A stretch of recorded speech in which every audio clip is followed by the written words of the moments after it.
ఒక్కసారి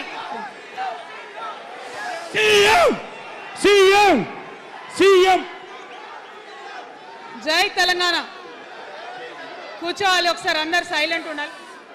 అందరికీ నమస్కారం.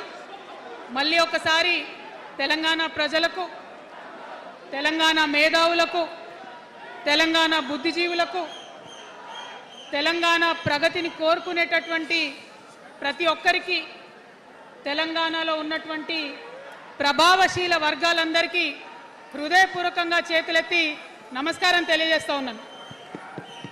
ఇవాళ తెలంగాణ రాష్ట్రంలో ఒక చరిత్ర,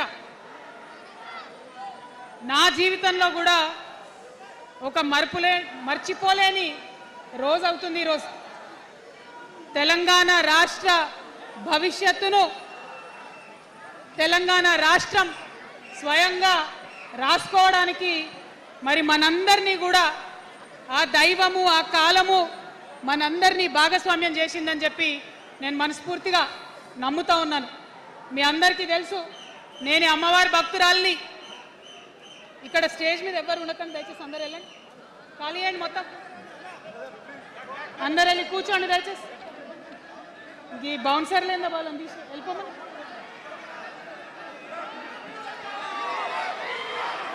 జై తెలంగాణ.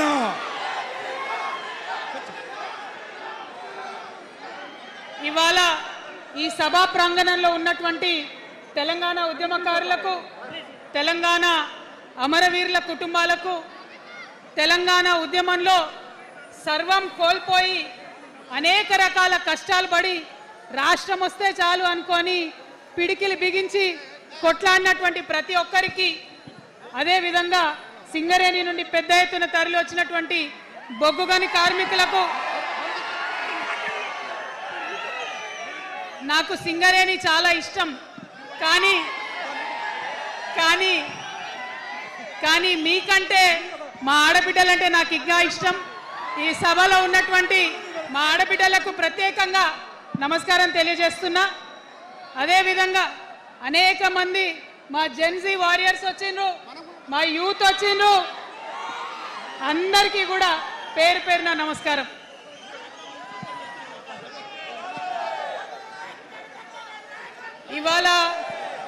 ఇవాళ చాలా చాలా చాలా చాలా మంది ఎదురు చూస్తూ ఉన్నారు ఏం జరుగుతుంది ఈ రాష్ట్రంలో అని.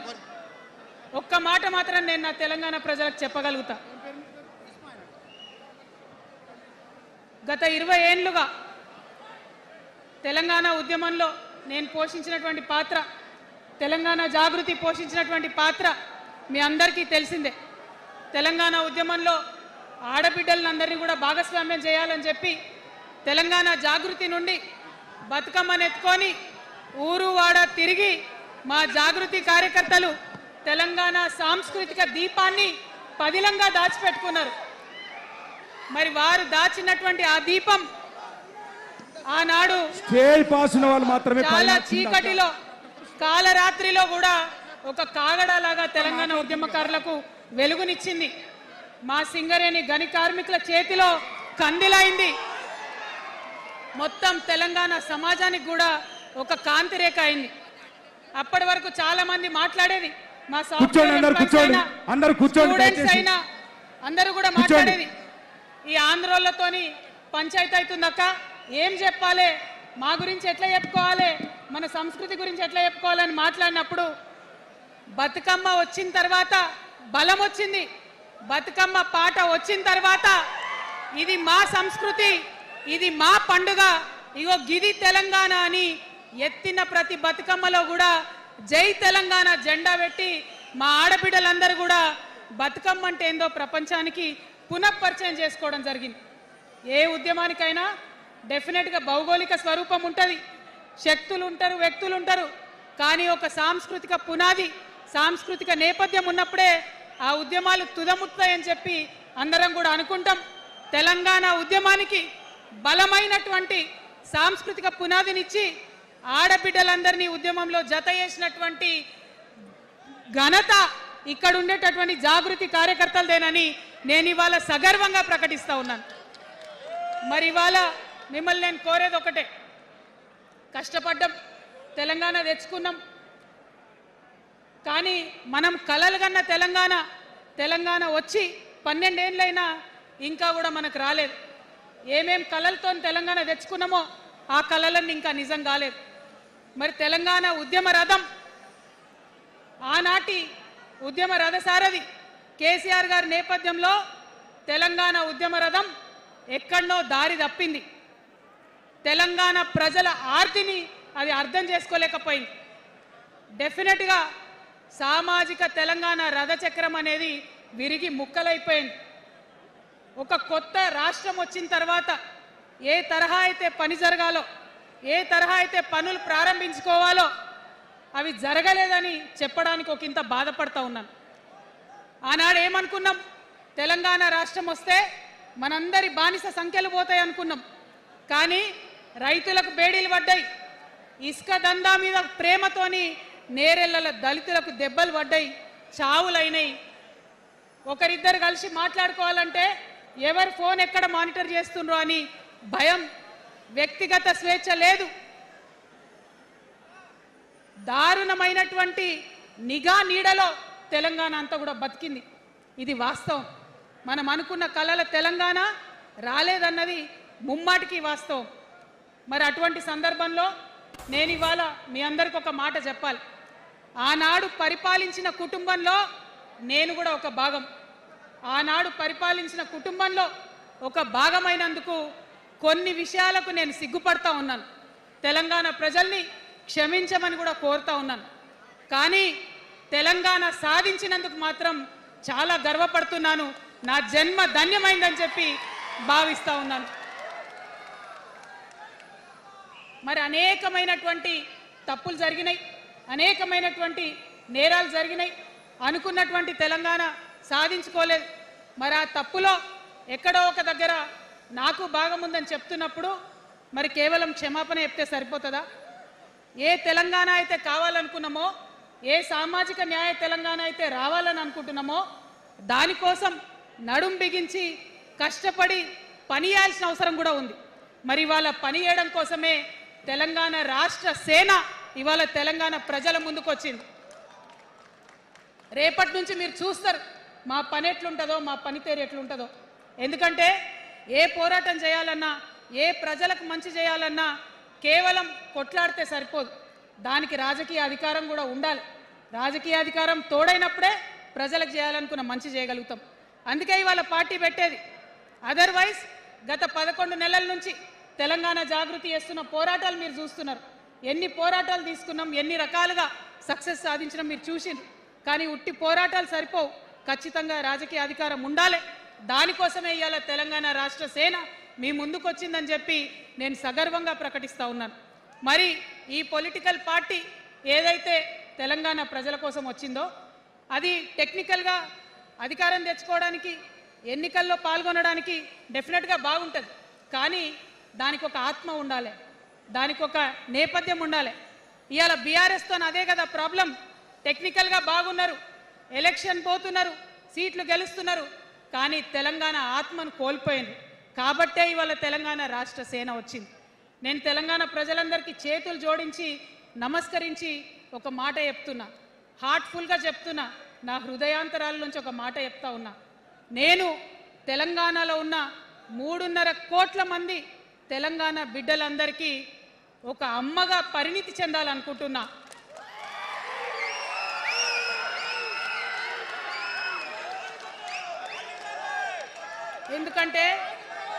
ఎందుకంటే ఒక అమ్మతనంతో పరిపాలన జరిగినప్పుడే బిడ్డలకి ఏదైనా కష్టం వస్తే అమ్మ హృదయం బద్దలవుతుంది.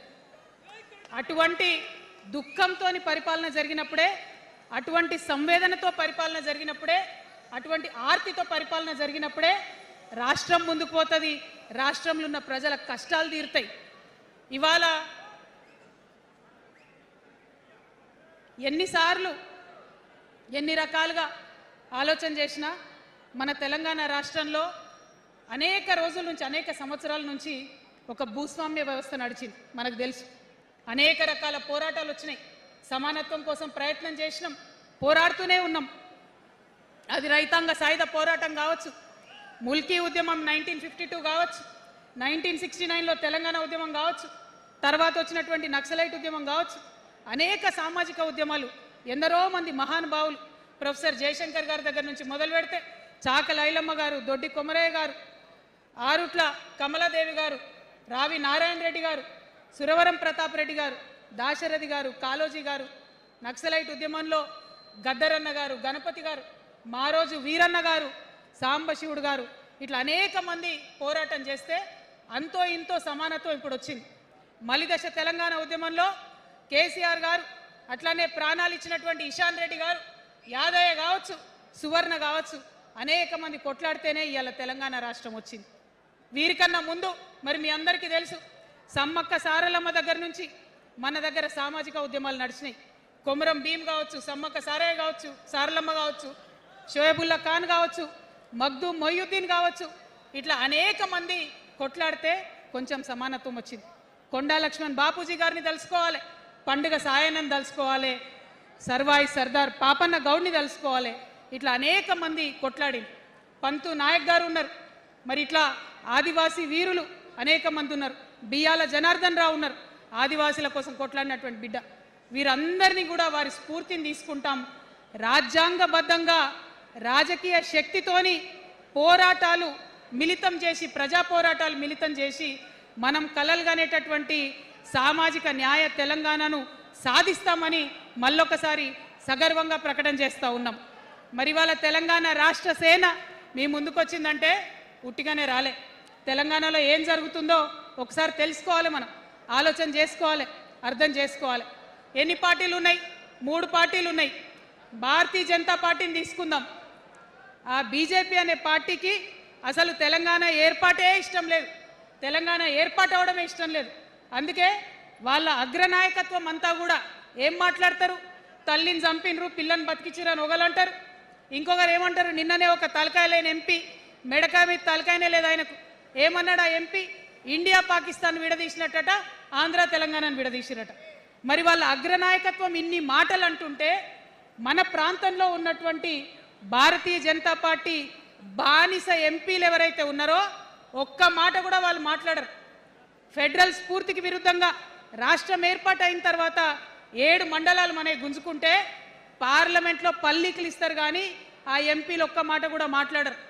మనకు 8 రూపాయలు ఇవ్వకపోతే ఆ ఎంపీలు ఒక్క మాట మాట్లాడరు. విభజన హామీలు ఇవ్వకపోతే ఆ బీజేపీ బానిస ఎంపీలు ఒక్క మాట కూడా మాట్లాడరు. అంతేకాకుండా సామాజిక న్యాయం అనేటటువంటి ఒక కాన్సెప్ట్కే బద్ద వ్యతిరేకి భారతీయ జనతా పార్టీ. అందుకే ఏం చేస్తున్నారు? మహిళా బిల్ అయితే మోసం, 2 సార్లు పాస్ చేసిరు, దాన్ని మొత్తానికే పక్కన పెట్టేసిండ్రు. బీసీ బిల్లు ఇక్కడికి వెళ్ళి పంపిస్తే దాన్ని తొక్కిపెట్టిండ్రు. కులగణన వేస్తామన్నారు, దాన్ని తొక్కిపెట్టిండ్రు. అత్యంత పేదవాళ్లకు సమాజంలో 2 బుక్కల అన్నం పెట్టేటటువంటి ఉపాధి హామీ పథకం ఉంటే కూడా దాన్ని కూడా మొత్తానికి బంద్ చేసి పెట్టిండ్రు. అయినా కూడా ఈ బీజేపీ బానిస ఎంపీలు ఒక్క మాట కూడా మాట్లాడరు, కనీసం పెదవులు తెరవరు. నేను ఇవాళ బీజేపీ ఎంపీలను డిమాండ్ చేస్తున్నా, సవాల్ చేస్తా ఉన్నా, మీరు తెలంగాణ తల్లి బిడ్డలైతే కనీసం భద్రాచలం దగ్గర ఒక 5 గ్రామాలు ఉన్నాయా, ఆంధ్రాలకు పోయినాయి, అవి పోతే మన రాముడి గుడి మునిగిపోతుంది. పోలవరం నిండితే భద్రాచలం మొత్తం కూడా నీళ్ళు వచ్చేటటువంటి పరిస్థితి ఉన్నది. మీకేమన్నా సిగ్గు ఎగ్గు ఉంటే తెలంగాణ తల్లి బిడ్డలైతే 8 మంది బీజేపీ తెలంగాణ ఎంపీలను ఛాలెంజ్ చేసి అడుగుతా ఉన్నా, ఆ 5 గ్రామాలను మీరు వాపస్ తెలంగాణకు పట్టుకరండి. మేం మాట్లాడినాం, జాగృతి నుండి మాట్లాడినాం, ఆంధ్ర వారికి లేఖ రాసినాం, కేంద్రానికి లేఖ రాసినాం. మరి మీరేం చేస్తున్నారయ్యా? రాముడి గుడి ఇక్కడ భద్రాచలం రాముడు కాదా? ఆయన గుడి మునిగిపోయినా మీరు మాట్లాడరా? నేను సవాల్ చేస్తా ఉన్నా భారతీయ జనతా పార్టీ ఎంపీలకు, ఖచ్చితంగా మీరు 5 గ్రామాలను తెలంగాణకు తీసుకురావాలి. ఇక బీఆర్ఎస్ పార్టీ ఉంది, ఇంకో పార్టీ. ఏముంది ఆ పార్టీలో? మొట్టమొదటి ప్రభుత్వం వచ్చింది, తొట్టతల్లి ముఖ్యమంత్రి గారు అయినరు. మంచి సాలు తీయాల్సి ఉండే, అది సామాజిక న్యాయానికి కావచ్చు, ఒక ప్రణాళిక కావచ్చు. 3 ముఖ్యమైన అంశాలతో తెలంగాణ తెచ్చుకున్నాం: నీళ్లు, నిధులు, నియామకాలు. ఏం చేసింది బీఆర్ఎస్ పార్టీ? నీళ్ల కోసం 10 సంవత్సరాలలో 1,89,000 కోట్ల రూపాయలు ఖర్చు పెట్టింది. 1,89,000 కోట్ల రూపాయలు ఖర్చు పెట్టి ఎన్ని ఎకరాలకు నీళ్ళు ఇచ్చిందంటే 14 లక్షల ఎకరాలకు నీళ్ళు ఇచ్చింది. అందులో 2 పెద్ద ప్రాజెక్టులు, ఒకటి పాలమూరు, ఇంకోటి కాళేశ్వరం. ఆ రెండిటికి కలిపి 1,21,000 రూపాయలు ఖర్చు పెట్టింది. ఎన్నిటికి నీళ్ళు ఇచ్చిరాయా, ఎన్ని ఎకరాలకంటే 1,00,000 ఎకరాలకు నీళ్ళు ఇచ్చింది. ఈ మాట బాధతో చెప్తున్నా. నేను కూడా బీఆర్ఎస్ అప్పుడున్న టీఆర్ఎస్కి నేను కూడా నా రక్తాన్ని, నా చెమటని, నా సమయాన్ని కుటుంబంతో పిల్లలతో గడపాల్సిన టైంలో టీఆర్ఎస్ పార్టీ బలోపేతానికి పనిచేసిన వ్యక్తినే నేను కూడా. ఆనాటి కేసీఆర్ వేరు, ఇప్పటి కేసీఆర్ వేరు. ఆనాటి కేసీఆర్కి తెలంగాణలో చేనేత కార్మికులు చచ్చిపోతుంటే భిక్షాటన చేసిన కేసీఆర్ ఆనాటి కేసీఆర్. ఇయాలటి కేసీఆర్ మారిన మనిషి, మనిషి, మన మనిషి కాదు. ఏమైంది ఇయాలటి కేసీఆర్కి? హైడ్రాల ఇల్లు కూలిపోతుంటే అరుస్తున్నారు, అన్నా ఎక్కడున్నావు రా, వచ్చిండ్రా? రాలే. వెలుగుమట్ల ఇల్లు కూలితే వచ్చిండ్రా?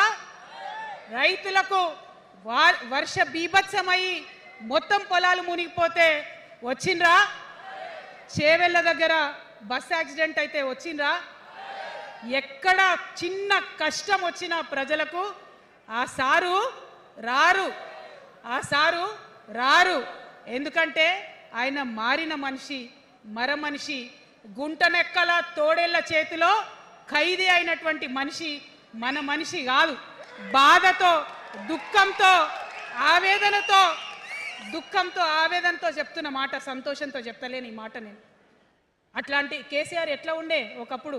అదే ఆర్డీఎస్ అంతా పాదయాత్ర చేసి నా తెలంగాణకు నీళ్లు కావాలని అడిగినారు. ఇవాళ మరి 10 ఏళ్ళ అధికారం ఉంటే పాలమూరు రంగారెడ్డి ప్రాజెక్టు కోసం 10 ఏళ్లలో ముందుకు పోతలేదంటే, ఎవరన్నా తెలంగాణ పట్ల ప్రేమ ఉంటే, పాలమూరు పట్ల ప్రేమ ఉంటే, కృష్ణా నీళ్లు వాడుకోవాలంటే మన కేసీఆర్ అయ్యుంటే ఆ పాలమూరు రంగారెడ్డి ప్రాజెక్ట్ కాడ కుర్చేసుకొని అది కట్టిస్తుండే. ఏం చేసినారు మారిన కేసీఆర్ గారు? పంజాబ్ పోయినరు, గుజరాత్ పోయినరు, బీహార్ పోయినరు. మేము మొత్తం రాష్ట్రంలో పీక్ కట్టలు కట్టం, నేషనల్ పార్టీ పెడతామని పోయినరు తప్పితే తెలంగాణ ప్రజలను పట్టించుకోలేదు. పట్టించుకుని ఉంటే, కేంద్రంతో గొడవ పెట్టుకోకుండా ఉంటే ఇవాళ పాలమూరు రంగారెడ్డి పారకపోతుండేనా? నేను అడుగుతా ఉన్నా స్ట్రేట్గా. ఇన్ని రోజులు నేను ఎన్ని మాటలు మాట్లాడినా బీఆర్ఎస్ పార్టీ నాయకులు ఒక్కరు కూడా బయటకు వస్తలేరు, సమాధానం చెప్తలేరు. దీనికి మీరు సమాధానం చెప్పకపోతే ప్రజలే మిమ్మల్ని బయటకు లాగి సమాధానం చెప్పేటట్టు చేస్తారని కూడా ఈ సందర్భంగా నేను తెలియజేస్తా ఉన్నా. ఒకటే మాట అడుగుతున్నా, మన కేసీఆర్ అయ్యుంటే ఆనాడు తెలంగాణ బిడ్డలు కష్టపడితే బయటకు వచ్చి నా బిడ్డలకు ఇబ్బంది అవుతుందని కొట్లాడిన వ్యక్తి, సింగరేణి గనిలో ఒక కార్మికుడు చనిపోతే అక్కడి దాకా పోయి చూసి వచ్చినటువంటి వ్యక్తి. మరి తెలంగాణ వచ్చినాక ఏమైందా ప్రేమ? అధికారం ముందు మమకారం తగ్గిపోయిందా? ఏం జరిగిందని నేను అడుగుతా ఉన్నా. ఎందుకు ఈ మాట చెప్తా ఉన్నా అంటే, ప్రేమ నాకు కూడా ఉంది. నాకు తండ్రి కావచ్చు, అది వేరే విషయం. కానీ ఒక రాజకీయ నాయకుడిగా వారు ఈ మధ్య రాజకీయ పరిణితి కోల్పోయి మాట్లాడుతూ ఉన్నారు. కేటీఆర్ గారు మాట్లాడిందంటే ఓకే అనుకోవచ్చు, ఆయనకు పెద్దగా తెలియదు పాపం. కానీ కేసీఆర్ గారు అనే మాట ఏంటంటే, ప్రజలు తప్పు చేసిండ్రు. ఓకే, ఒక సెకండ్ నేను ఒప్పుకొని దాన్ని, ఒక సెకండ్ అనుకుందాం. ప్రజలు తప్పు చేస్తే నేను ఒక తల్లిగా అడుగుతున్నా. నేను నా కొడుకో మాట చెప్తా, వాడు వినలేదనుకో, కింద పడ్డాడు అనుకో, ఇడిచిపెడతానా? దగ్గర తీసుకొని మంది అనా? ఓకే, ప్రజలు తప్పు చేసిర్రు అనుకోండి, మీకు అధికారం ఇవ్వలేదు అనుకోండి, ఒక కర్కోటకుడి పాలన నడుస్తుంది అలా తెలంగాణలో. ఇబ్బంది పడుతున్నారు ప్రజలు, గోసపడుతున్నారు, ఏడుస్తున్నారు. ఇండ్లు అన్నీ ఉండి ఇండ్లు గూలగొడుతుంటే, అర్ధరాత్రి ఇంటి మీదకి వచ్చి ఇండ్లు గూలగొడుతుంటే ఆదుకోవాల్సిన అమ్మలాంటి మన పాత కేసీఆర్ ఏడి? ఎక్కడున్నాడు? ఇది మనం అడగాల్సింది. అందుకోసమే నేను ఈ నిర్ణయం తీసుకున్నది. నన్ను పార్టీలోంచి బయటకేస్తే నేను వెంటనే పార్టీ పెట్టలే. ఆనాడు కూడా చెప్పిన, నేను ఆలోచన చేస్తున్నా, మారతారేమో అని చూసిన, పదే వేచి చూసిన. ఇవాళ నన్ను పార్టీలోకి వెళ్ళి సస్పెండ్ చేసి 10 నెలలైంది. నాకు నిజంగా మంచిగానే అయింది. ఎందుకు తెలుసా? ఆనాడు ఉద్యమకారులను ఇబ్బంది పెడుతుంటే నేను ఇంకా గట్టిగా మాట్లాడలేదు. ఆనాడు మీకు జరిగింది, ఇవాళ నాకు జరిగింది. కొత్త ఏం లేదు. కేసీఆర్ కోసం, టీఆర్ఎస్ పార్టీ కోసం, ఆనాడు తెలంగాణ ఉద్యమం కోసం ఇండ్లు అమ్ముకొని భూములు అమ్ముకొని ప్రతి ఊర్లో టిఆర్ఎస్ కండువా వేసుకొని పోరాటం చేసినటువంటి కార్యకర్తలు ఎక్కడున్నారు ఇవాళ? ఒక్క గుళ్ళ మెంబర్ ఇయర్ రాలేదా? ఒక్క గుడి చైర్మన్ ఇయర్ రాలేదా? తెలంగాణను వ్యతిరేకించి ఉద్యమాన్ని తొక్కిపట్టి మన మీద లాఠీలు పెట్టి కొట్టినటువంటి వాళ్ళకి తీసుకొచ్చి ఎమ్మెల్యే సీట్లు ఇచ్చి వాళ్ళ అనుచరులు వచ్చి మిడతల దండలాగా మన కార్యకర్తల మీద పడితే తల్లి కోడి కాపాడుకున్నట్టు పిల్లల్ని కాపాడుకోవాల్సిన మన కేసీఆర్ ఎడబోయింది. వచ్చిందా ఎవరికన్నా పదవులు? ప్రతి సంవత్సరం రాష్ట్రం మొత్తంలో పోస్టులు నింపితే 6,000 పైచీలకు నామినేటెడ్ పోస్టులు వస్తాయి తెలుసా? అంటే 10 ఏళ్లలో 2 ఏళ్లకోసారి నామినేటెడ్ పోస్టులు వేసిన ఒక 30,000 మందికి దాదాపుగా ఏదో ఒక గౌరవం. ఏం కావాలి మనకు ఉద్యమకారులకు చెప్పండి? ఏం కావాలి? కండువా వేసుకొని పిచ్చోళ్ళ లెక్క తిరిగినందుకు, మన ఇంటోళ్ళని ఇడిచిపెట్టి తిరిగినందుకు ఇంత మర్యాద కావాలి. మా సార్ నన్ను గుర్తుపట్టిండా, మా పార్టీ నన్ను గుర్తుపట్టింది, నాకేదో చిన్న పదవి ఇచ్చిరని చెప్పుకుంటే ఒక మర్యాద ఉంటుంది. వచ్చిందా మనకు ఆ మర్యాద? ఎక్కడన్నా వచ్చిందా? ఆనాడు అవహేళన చేసిర్రు, పార్టీలకు వచ్చి మళ్ళీ అవహేళన చేసిండ్రు. అంటే ఎప్పుడైతే అధికారం వచ్చిందో అప్పుడు అమ్మతనం పోయింది, ఎప్పుడైతే అధికారం వచ్చిందో అప్పుడు మమకారం పోయింది. అందుకే అంటున్నా, ఆయన మన కేసీఆర్ కాదు, మారిన కేసీఆర్, మరబొమ్మ లాంటి కేసీఆర్. కాబట్టే ఇవాళ నేను నిలబడి యుద్ధం చేస్తా ఉన్నా. ఈ గడ్డకు ఈ తెలంగాణ రాష్ట్రానికి ప్రాణాలు అడ్డం పెట్టుకొని మన ప్రజలను కాపాడాల్సినటువంటి వ్యక్తులు కావాలి, అటువంటి సైన్యం కావాలి. సైన్యం అయిదామా? సిద్ధంగా ఉన్నారా? ఎట్లయితే ఉద్యమం అప్పుడు కడుపు కట్టుకొని కాలు కట్టుకొని పనిచేసినామో ఇప్పుడు అట్లా పనిచేయాల్సినటువంటి అవసరం ఉన్నది. ఇవాళ ఒక్క పాలమూరు రంగారెడ్డి కాదు, కాళేశ్వరంలో జరిగినటువంటి అవినీతి. ఒక మాట ఆలోచించాలి. మన కేసీఆర్ అయితే ఏమన్నాడు అప్పుడు ఉద్యమంలో? నా బిడ్డ కానీ నా కొడుకు కానీ తప్పు చేస్తే తీసి పారేస్తా పార్టీలకు వెళ్ళన్నారు. ఇవాళ నేనేం చేసిందే మీకు తెలియదా? నేనేం చేసిన? కాళేశ్వరంలో అవినీతి జరిగిందన్నమాట చెప్పిన. అంటే అవినీతి జరిగిందని చెప్పిన నన్ను బయటేసి అవినీతి చేసిన పందికొక్కుల్ని పక్కన కూర్చోబెట్టుకున్నారు చూడు. అది మన కేసీఆర్ కాదు. ఆత్మలేని మరబొమ్మ ఇప్పుడున్న కేసీఆర్. మన కేసీఆర్ కాదు. మన కేసీఆర్ అయితే కళ్ళెత్తి చూసే ధైర్యం ఉండకుంటుండే, కాళ్ళు మొక్కేటటువంటి తత్వం ఉంటుండే. ఇవాళ అది మన కేసీఆర్ కాదు. కాబట్టే ఎదురుగా నిలబడి కొట్లాడుతా. నాతో కలిసి వస్తారా? సిద్ధమేనా? ఇవాళ బీఆర్ఎస్ పార్టీ చేస్తున్నటువంటి అనేక తప్పులు, అనేక అంశాలు ఉన్నాయి. ఒకటి కాదు, రెండు కాదు. ఇది ప్రారంభం మాత్రమే. మొదలు పెట్టినాం, జస్ట్ ఇల్లలికినాం. In front there is crocodiles festival. తర్వాత చాలా చెప్పేది ఉంది, అప్పుడు చెప్దాం. ఇప్పుడు ఏం జరుగుతుంది ఈ రాష్ట్రంలో? ఒక కర్కోటకుడు ఆయన పరిపాలన జరుగుతుంది. బాధ అనిపిస్తుంది ఒక పొలిటికల్ లీడర్ని కర్కోటకుడు అనాలంటే. కానీ అనక తప్పని పరిస్థితి.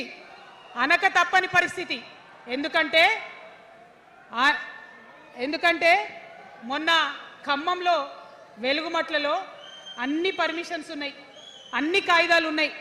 అర్ధరాత్రి పోయి ఇల్లు కూలగొడితే ఒక నిండు గర్భిణి టెన్షన్తోని అబార్షన్ అయిపోతే ఆ తండ్రి ఏడ్చిన ఏడ్పులు, ఆ తండ్రి రోదన ఇంకా కూడా ఈ చెవులకు వినబడుతుంది. కాబట్టి ఇప్పుడున్న సీఎంని కర్కోటకుడనే అంట, హిట్లర్ అనే అంట.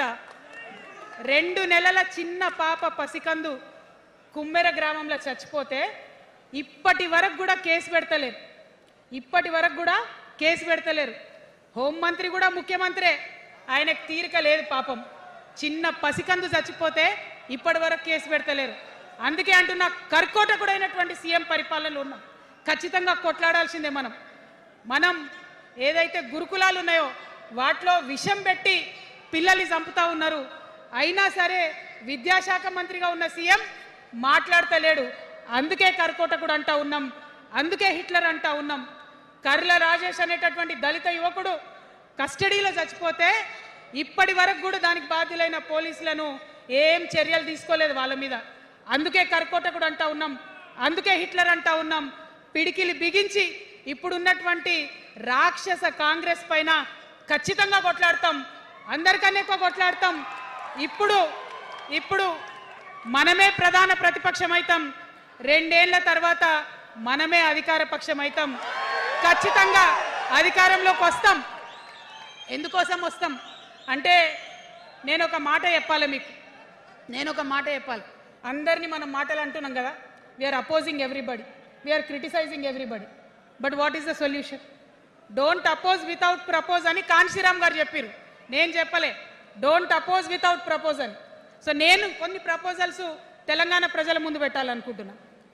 నేను ఈ 3 పార్టీలు అధర్మంతో నిండిపోయినాయి, అవినీతితో నిండిపోయినాయి, బంధుప్రీతితో నిండిపోయినాయి, కుటుంబ అవినీతి పరిపాలనతో నిండిపోయినాయి. కాబట్టి నేను ఒక ప్రపోజల్ చెప్తున్నా.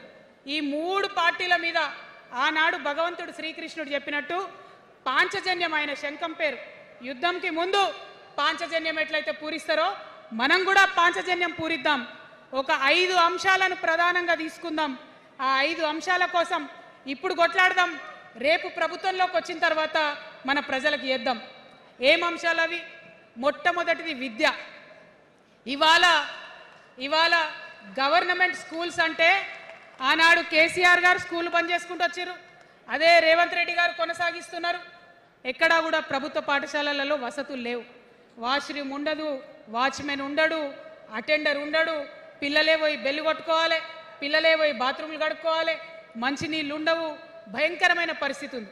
నేనేమంటా అంటే గుడిని ఎంత పవిత్రంగా చూస్తామో బడిని కూడా అంతే పవిత్రంగా చూడాలి. గుడిని ఎంత పవిత్రంగా చూస్తామో బడిని అంత పవిత్రంగా చూడాలి. కాబట్టి నేను ఒక మాట అంటున్నా, ప్రతి ఊర్లో ఒక బడి ఉండాలి, ప్రతి తరగతికి ఒక టీచర్ ఉండాలి. ప్రతి ఊర్లో ఒక బడి ఉండాలి, ప్రతి తరగతిలో ఒక టీచర్ ఉండాలి. ఖచ్చితంగా అట్లా జరిగినట్టయితే ప్రభుత్వ పాఠశాలలు మంచిగా అవుతాయి. మరి నా పేద మధ్యతరగతి ఆడబిడ్డలు, మా అక్కలు అమ్మలు అనుకుంటున్నారు, అక్క మరి ఆల్రెడీ మా పిల్లలు ప్రైవేట్ స్కూళ్ళలో చదువుతున్నారు, వాళ్ళ సంగతి ఏందని. నేను మాట ఇస్తా ఉన్నా, ఇవాళ మన ప్రభుత్వం వస్తుంది, ఖచ్చితంగా వస్తుంది. ఎందుకంటే ప్రభుత్వంలో వచ్చేది మీ అమ్మ కాబట్టి, అమ్మ జేబు చూడదు, కడుపు చూస్తుంది. అమ్మ జేబు చూడదు, కడుపు చూస్తుంది. కాబట్టి మీ పిల్లలు ప్రైవేట్ పాఠశాలలో చదువుతున్నా, ఎంతవరకు చదువుకున్నా కంప్లీట్గా మీ మీద ఒక్క రూపాయి కూడా భారం పడకుండా చదివించే బాధ్యత మేము తీసుకుంటాం. అది ప్రైవేట్ పాఠశాలలు కానీ, డాక్టర్ కానీ, ఇంజనీర్ కానీ, రాకెట్ సైంటిస్ట్ కానీ మన తెలంగాణ బిడ్డలు చదువుకుంటే ఒక్క రూపాయి కూడా పేద మధ్యతరగతి వాళ్ళ మీద భారం పడకుండా ఉచిత విద్యను అందించే బాధ్యత నేను నా తెలంగాణ బిడ్డల కోసం తీసుకుంటా అని ఈ సందర్భంగా తెలియజేస్తున్నా. ఇవాళ పరిస్థితి ఏంటిది? యూనివర్సిటీలో ఉన్న పిల్లలు అంతకుముందు తెలంగాణ రాకముందు నేను చూసిన రక్తం అమ్ముకునేది డబ్బులు లేకపోతే. ఇవాళ ఏం చేస్తున్నారు? బావర్చి కాడ గిగ్ వర్కర్ లెక్క గోడ మీద కూర్చొని వెయిట్ చేస్తున్నారు. అవునా కదా? ఎందుకంటే ఆ గిగ్ వర్కర్ చేస్తే అంతో ఇంత పైసలు వస్తాయి, పేరెంట్స్ మీద ఆధారపడకుండా ఉండొచ్చు అని. మరి యూనివర్సిటీలను పట్టించుకున్నామా? బీఆర్ఎస్లో ఉన్నప్పుడు 10 ఏళ్ళు ఒక్క రూపాయి కూడా ఇవ్వలేదు యూనివర్సిటీకి. ఆ యూనివర్సిటీ మిత్రులకు, పాఠశాలలో ఉన్నటువంటి వారందరికీ నేను ఒకటే ప్రపోజల్ చేస్తున్నా, మీరు ఎంత చదువుకుంటారో చదువుకోండి, ఒక్క రూపాయి కూడా మీ మీద భారం పడకుండా చదివించే బాధ్యత తెలంగాణ రాష్ట్ర సేన తీసుకుంటుంది. ప్రైవేట్ పాఠశాలలు కూడా బాగుంటాయి, ప్రభుత్వ పాఠశాలలు కూడా బాగుంటాయి, కానీ భారం తల్లిదండ్రుల మీద పడదు.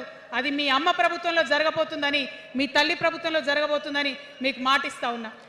సెకండ్, మనకేమవుతుంది? మన తెలంగాణలో పేద మధ్యతరగతి ప్రజలకు ఏమవుతుంది? ఎవరన్నా ఇంట్లో రోగం వస్తే, ఒక యాక్సిడెంట్ అయితే ఇల్లు గుల్లవుతుంది. అందుకే ఆలోచన చేసి వైద్యం గురించి ఒక నిర్ణయం తీసుకున్నా. మన రెండో అంశం పాంచజన్యంలో వైద్యం కోసం అనేక అగచాట్లు పడుతున్నారు, అనేక ఇబ్బందులు పడతా ఉన్నారు.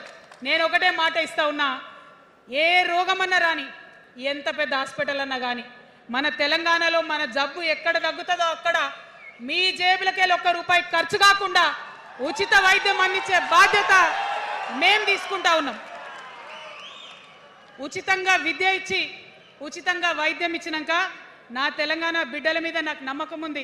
మనం కష్టపడే బిడ్డలం, మీరే పైసలు సంపాదించి ఇస్తారు, మీరే రాష్ట్రాన్ని ముందుకు తీసుకుపోతారు. అవునా కదా? ఉచిత విద్య, ఉచిత వైద్యం మన రెండు అంశాలు పాంచజన్యంలో. మూడవది వ్యవసాయం. మా రైతన్నలు ఉన్నారు, మా రైతన్నలు ఎంతో కష్టపడి మరి పంటలు పండించి చెమటలు కక్కి మనందరికి అన్నం పెడతారు. మీ అందరినీ నేను కోరేది ఒకటే, ఇవాళ అందరూ అర్రాస్ పాట పాడినట్టు నీకు ఎకరానికి ఇంత ఇస్తా అని చెప్పి మాట్లాడుతున్నారు తప్పితే మనకున్న కష్టం ఎవరైనా తీరుస్తున్నారా? ఏం కష్టం ఉంటుంది రైతుకి? భూమి కష్టం ఉంటుంది, చెప్పుకోవాలి. భూమి మీద దాని ఇబ్బంది ఉంది. ఎంఆర్ఓ ఆఫీస్కి పోతే మనని ఎవడన్నా రాణిస్తాడా? మాట్లాడతాడా? నీ దోతి బాగలేదు, నీ అంగి బాగలేదు, నీ కాళ్ళకు మట్టి ఉండే, నీ చెప్పులకు మట్టి ఉండే రానియరు. అదే సూటు బూట్ వేసుకొని ఎవరన్నా వస్తే ఏం చేస్తారు? పిలిచి కూసోబెట్టి చేంబర్లో కూసోబెట్టి చాయ్ ఇచ్చి కాఫీ ఇచ్చి అన్ని పనులు చేసి పంపుతారు. మన ప్రభుత్వం రాబోతా ఉంది. ఆ ప్రభుత్వంలో రైతే రాజు అనేటటువంటి నినాదాన్ని నిజం చేస్తాం. ప్రతి ఆఫీస్లో, అది ఎంఆర్ఓ ఆఫీస్ కానీ కలెక్టర్ ఆఫీస్ కానీ ప్రతి ప్రభుత్వ ఆఫీస్లో నేను రైతునని పోతే సపరేట్ కౌంటర్ ఉండాల్సిందే, కుర్చీ మీద కూసోబెట్టాల్సిందే, మీకు పని చేసి పెట్టాల్సిందేనని ఈ సందర్భంగా నేను తెలియజేస్తా ఉన్నా. నేను రైతునని గర్వంగా చెప్పుకునే విధంగా మేము పరిపాలన చేస్తాం. అది కాకుండా మిగతా ఏదైతే టైంకి రావాల్సిన కరెంటు, ఇప్పుడు రేవంత్ రెడ్డి గారి దయ వల్ల మళ్ళా రాత్రిపూట కరెంట్ వస్తుంది. అట్లా ఉండదు. రేపు మన ప్రభుత్వం వస్తుంది, టీఆర్ఎస్ ప్రభుత్వం వస్తుంది. వచ్చినాక 24 గంటలు నాణ్యమైన కరెంటు, పొద్దుటిపూట కరెంటు, రైతులకు ఉచిత కరెంట్ ఇస్తాం. అదేవిధంగా యూరియా కావచ్చు, కొనుగోలు కేంద్రాలు కావచ్చు, మీరు ఎక్కడ పోయి అడగాల్సిన అవసరం లేకుండా అన్నీ మీ దగ్గరకు వచ్చేటట్టు చేస్తాం. మరి అనేక అంశాలు ఉన్నాయి రైతుల గురించి మాట్లాడేటి. ఇప్పుడు ఎంత గోసపడుతున్నారో తెలుసు. ఒక్కొక్కటి మాట్లాడుకుంటూ వెళ్దాం. రైతుని రాజుని చేసేది నినాదంగా ఉండే దాన్ని నిజం చేస్తామని మాత్రం మీ చెల్లెగా సోదరిగా నేను మీకు మాట ఇస్తా ఉన్నాను. ఇక 4వ అంశం ఉపాధి. మనకి ఇక్కడ చాలా యూత్ ఉన్నారు. మిమ్మల్ని అందరూ నేను ఒక మాట చెప్తా ఉన్నా, ఒక మాట అడుగుతా ఉన్నా. ప్రతి ప్రభుత్వం ఏం చెప్తుంది? ప్రతి ప్రభుత్వం స్వతంత్రం వచ్చినప్పటి నుంచి ఇప్పటి వరకు ఏం చెప్తారు? ఉద్యోగాలు ఇస్తాం, ఉద్యోగాలు ఇస్తాం, ఉద్యోగాలు ఇస్తాం. అవునా?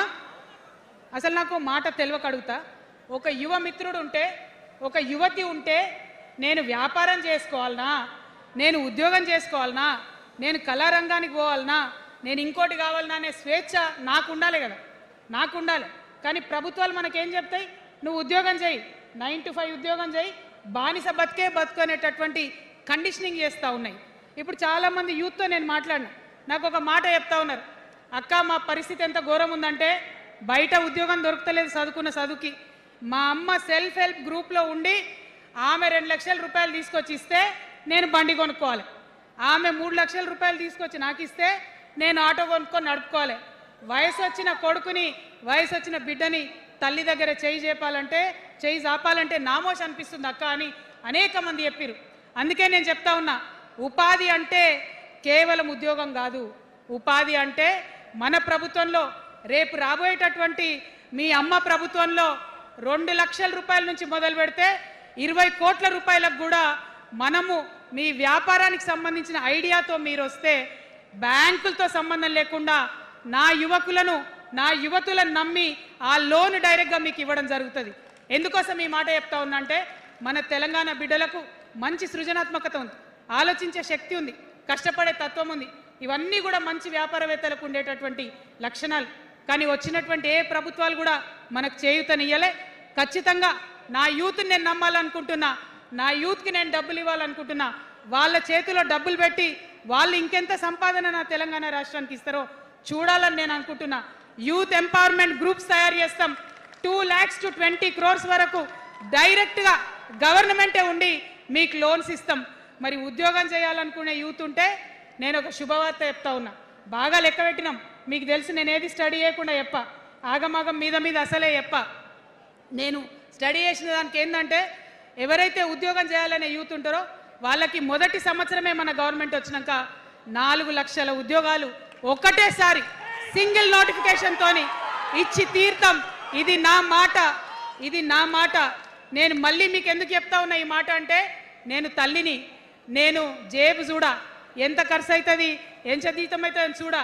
నా కొడుకు కడుపులో ఉన్న బాధను, వాడి ఆత్మగౌరవాన్ని, నా బిడ్డ బాధను, ఆమె చదువుకున్న చదువుకి రావాల్సిన ఉద్యోగాన్ని దాన్నే చూస్తా. కాబట్టి మొదటి సంవత్సరమే 4 లక్షల ఉద్యోగాలు ఇస్తాం. మరి మన ఉద్యమకారులు ఇంతమంది వాళ్ళ వయసుని, వాళ్ళ యవ్వనాన్ని, వాళ్ళు సంపాదించుకునేటటువంటి మొత్తం వయసును కూడా ఉద్యమానికి దారవోసింది. కాబట్టి ఉద్యమానికి దారపోసిరు కాబట్టి నేను ఉద్యమకారుల కోసం ప్రత్యేకించి జూన్ 2, 2014 వరకు కట్ ఆఫ్ డేట్ పెట్టుకొని ఆనాటి ఉద్యమకారులకి 1,00,000 ఉద్యోగాలు సూపర్ న్యూమరరీ జాబ్స్ క్రియేట్ చేయబోతా ఉన్నామని కూడా ఈ సందర్భంగా తెలియజేస్తున్నా. అంటే ఇవన్నీ తెలంగాణ ఉద్యమంలో తెలంగాణ రాష్ట్ర సాధనలో మీరు చేసిన ప్రయత్నానికి మీ రుణం తీర్చుకోవడానికి నేను చేస్తున్న ఈ ప్రయత్నం అని చెప్పి ఈ సందర్భంగా తెలియజేస్తా ఉన్నా. మరిగా మన పాంచజన్యంలో 5వ అంశం, ఆఖరి అంశం, అతి ముఖ్యమైనటువంటి అంశం సామాజిక న్యాయం. సామాజిక న్యాయ తెలంగాణ సాధించాల్సిందే. మన ఎస్సీ మిత్రులకు, ఎస్టీ మిత్రులకు, అగ్రవర్ణాల్లో ఉన్నటువంటి పేదవారికి, బీసీలకు అందరికీ న్యాయం జరగాలి. మా మైనారిటీ సోదరులు, మా ముస్లిమ్స్ కావచ్చు, క్రిస్టియన్స్ కావచ్చు, సిక్కులు కావచ్చు, అందరికీ కూడా న్యాయం జరగాలి. మరి బీఆర్ఎస్లో మనం చూసినాం, ముస్లిమ్స్ కోసం थोड़ी देर उर्दू में बात करके आपसे मीठी मीठी बातें बोल के सोपत करके देखो, सोना घिसके देखो बोले. आप 2 बार सोपत कर लिए. तालीम का एक छोटा सा रोशनी आपको दिखाए, लेकिन रोजगार आपसे दूर रखे. जो 12% रिजर्वेशन का बात हुआ था उसके ऊपर कुछ भी अमलावरी नहीं हुआ. और जो माइनॉरिटी फाइनेंस कॉरपोरेशन का पहले लोन मिलते थे 10 साल के बीआरएस में कितने लोन मिले, अब 2 साल के कांग्रेस में कितने लोन मिले, आप एक बार देख लो. सारे लोग बस बातें ही बोल रहे हैं लेकिन काम कोई नहीं कर रहा है. आपकी बेटी हूँ मैं. ये धरती का कर्ज उतारने के लिए नया पॉलिटिकल पार्टी आपके सामने लेके आई हूँ. आपसे मैं गुजारिश करती हूँ मेरे साथ चलिए. जो बदलाव आपके जिंदगी में आएगा जरूर आपको बदलाव दिखेगा. पहले जैसा नहीं होगा. बिल्कुल अलग सा एक स्ट्रैटेजी बना रहे हैं. अलग से आपके रेस्पेक्ट के लिए हमारी सोच है. हम मिलेंगे, बात करेंगे.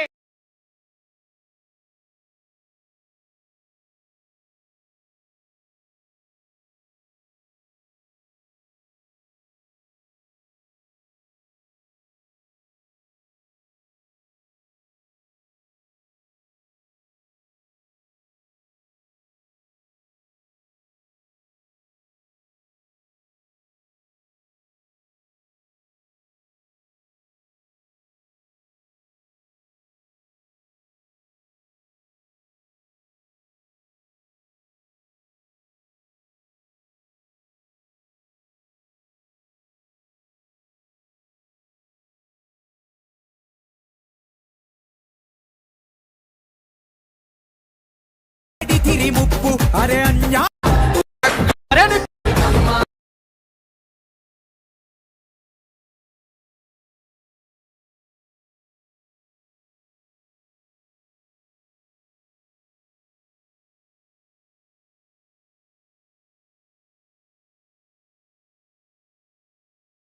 చాలా మంది మాట్లాడేది మా కూర్చోండి, అందరూ కూర్చోండి, అందరూ కూర్చోండి, స్టూడెంట్స్ అయినా అందరూ కూడా మాట్లాడేది ఈ ఆంధ్రోళ్ళతోని పంచాయతీ అవుతుందక్క. ఏం చెప్పాలి, మా గురించి ఎట్లా చెప్పుకోవాలి, మన సంస్కృతి గురించి ఎట్లా చెప్పుకోవాలని మాట్లాడినప్పుడు బతుకమ్మ వచ్చిన తర్వాత బలం వచ్చింది. బతుకమ్మ పాట వచ్చిన తర్వాత ఇది మా సంస్కృతి, ఇది మా పండుగ, ఇగో గిది తెలంగాణ అని ఎత్తిన ప్రతి బతుకమ్మలో కూడా జై తెలంగాణ జెండా పెట్టి మా ఆడబిడ్డలందరూ కూడా బతుకమ్మ అంటే ఏందో ప్రపంచానికి పునఃపరిచయం చేసుకోవడం జరిగింది. ఏ ఉద్యమానికైనా డెఫినెట్గా భౌగోళిక స్వరూపం ఉంటుంది, శక్తులు ఉంటారు, వ్యక్తులు ఉంటారు. కానీ ఒక సాంస్కృతిక పునాది, సాంస్కృతిక నేపథ్యం ఉన్నప్పుడే ఆ ఉద్యమాలు తుదముట్టాయని చెప్పి అందరం కూడా అనుకుంటాం. తెలంగాణ ఉద్యమానికి బలమైనటువంటి సాంస్కృతిక పునాదినిచ్చి ఆడబిడ్డలందరినీ ఉద్యమంలో జత చేసినటువంటి ఘనత ఇక్కడ ఉండేటటువంటి జాగృతి కార్యకర్తలదేనని నేను ఇవాళ సగర్వంగా ప్రకటిస్తా ఉన్నాను. మరి ఇవాళ మిమ్మల్ని నేను కోరేది ఒకటే, కష్టపడ్డాం, తెలంగాణ తెచ్చుకున్నాం. కానీ మనం కలలు కన్న తెలంగాణ వచ్చి 12 ఏళ్ళైనా ఇంకా కూడా మనకు రాలేదు. ఏమేం కలలతో తెలంగాణ తెచ్చుకున్నామో ఆ కలలన్నీ ఇంకా నిజం కాలేదు. మరి తెలంగాణ ఉద్యమ రథం, ఆనాటి ఉద్యమ రథసారథి కేసీఆర్ గారి నేపథ్యంలో తెలంగాణ ఉద్యమ రథం ఎక్కడనో దారి తప్పింది. తెలంగాణ ప్రజల ఆర్తిని అది అర్థం చేసుకోలేకపోయింది. డెఫినెట్గా సామాజిక తెలంగాణ రథచక్రం అనేది విరిగి ముక్కలైపోయింది. ఒక కొత్త రాష్ట్రం వచ్చిన తర్వాత ఏ తరహా అయితే పని జరుగుతుంది, ఖచ్చితంగా రేపటి మన తెలంగాణలో వారి ఉద్యోగాల మీద ప్రయారిటీగా తీసుకుంటాం, వారి వ్యాపారవేత్తలుగా తీర్చిదిద్దడానికి ఖచ్చితంగా ప్రయత్నం చేస్తాం. ఇప్పుడు సెల్ఫ్ హెల్ప్ గ్రూప్స్లో ఏదైతే వడ్డీ లేని రుణాలు ఇస్తున్నారో అట్లా కాకుండా ప్రాపర్గా గ్రాంట్స్ ఇచ్చేటట్టుగా ప్రయత్నం చేస్తాం. చిరు ఉద్యోగులు, కాంట్రాక్ట్ ఉద్యోగులు ఎవరైతే ఉన్నారో, ఎవరైతే విస్మరించబడ్డారో వారందరినీ కూడా కళ్ళలో పెట్టి కాపాడుకుంటాం. ఇవాళ ప్రారంభం మాత్రమే, అనేక అంశాలు చెప్పుకున్నాం, కానీ ఖచ్చితంగా పాంచజన్య శంఖం పూరిస్తాం. అవతలి వాడు మనవాడైనా సరే, అధర్మం వైపు వాడుంటే వాళ్ళ మీదైనా సరే యుద్ధం చేయడానికి ఖచ్చితంగా వెనుకడుగు వేయకుండా ముందుకే వెళ్తామని తెలియజేస్తూ, మరి ఈ మూడు పార్టీలు కూడా, Congress party single agenda Rahul గాంధీని ప్రధానమంత్రి చేయాలి, BRS party single agenda farm హౌస్లో పెద్దసారి ఉండాలి, చిన్నసారి సీఎం కావాలి, బీజేపీ పార్టీ సింగిల్ ఎజెండా సామాజిక న్యాయాన్ని కథం పట్టియాలి. కాబట్టి ఈ మూడు పార్టీల మీద కూడా యుద్ధం చేసేది ఉన్నది. అలుపెరగని పోరాటానికి సిద్ధం కావాలని చెప్పి మొత్తం మన జాగృతి సైనికులందరినీ కూడా నేను పిలుపునిస్తా ఉన్నాను.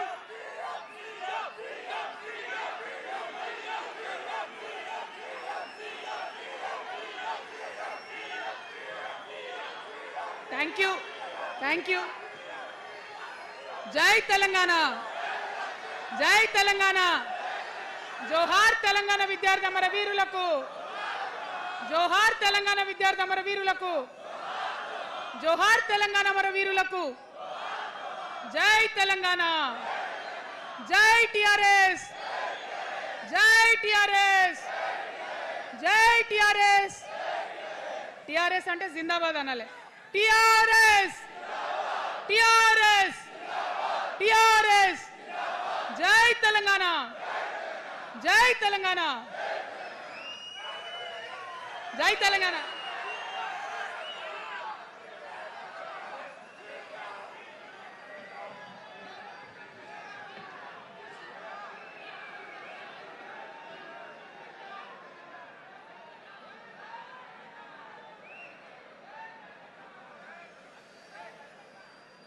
తెలంగాణ రాష్ట్రంలో కొత్త పొత్తు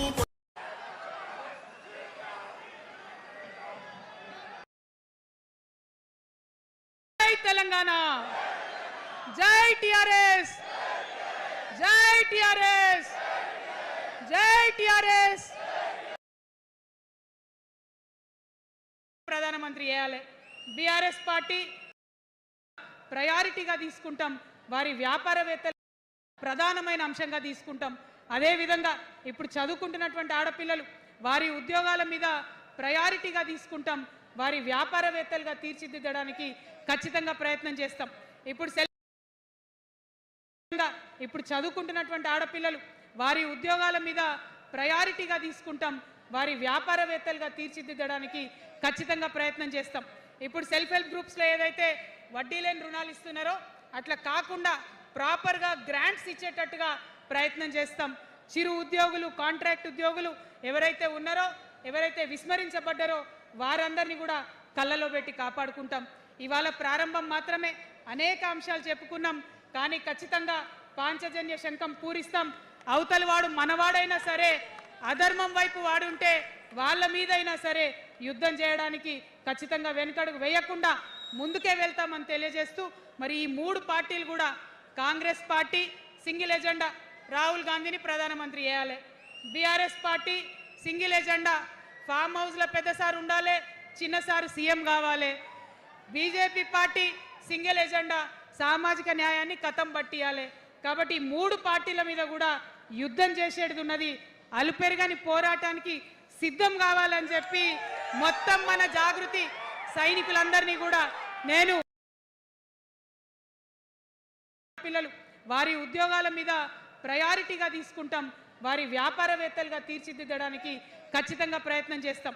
ఇప్పుడు సెల్ఫ్ హెల్ప్ గ్రూప్స్లో ఏదైతే వడ్డీ లేని రుణాలు ఇస్తున్నారో అట్లా కాకుండా ప్రాపర్గా గ్రాంట్స్ ఇచ్చేటట్టుగా ప్రయత్నం చేస్తాం. చిరు ఉద్యోగులు, కాంట్రాక్ట్ ఉద్యోగులు ఎవరైతే ఉన్నారో, ఎవరైతే విస్మరించబడ్డారో వారందరినీ కూడా కళ్ళలో పెట్టి కాపాడుకుంటాం. ఇవాళ ప్రారంభం మాత్రమే, అనేక అంశాలు చెప్పుకున్నాం. కానీ ఖచ్చితంగా పాంచజన్య శంఖం పూరిస్తాం.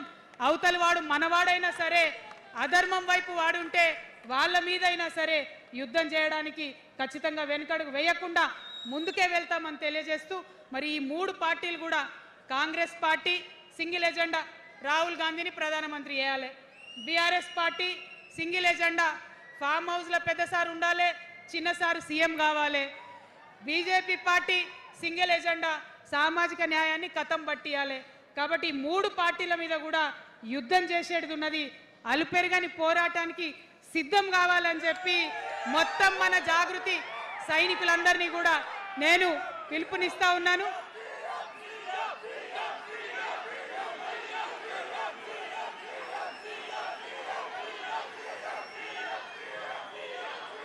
Thank you.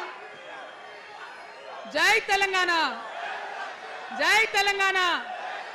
జోహార్ తెలంగాణ విద్యార్థి అమర వీరులకు, జోహార్ తెలంగాణ విద్యార్థి అమర వీరులకు, జోహార్ తెలంగాణ అమర వీరులకు. జై తెలంగాణ, జై టిఆర్ఎస్, జై టిఆర్ఎస్, జై టిఆర్ఎస్. టిఆర్ఎస్ అంటే జిందాబాద్ అనాలి. TRS, TRS, TRS. జై తెలంగాణ, జై తెలంగాణ, జై తెలంగాణ.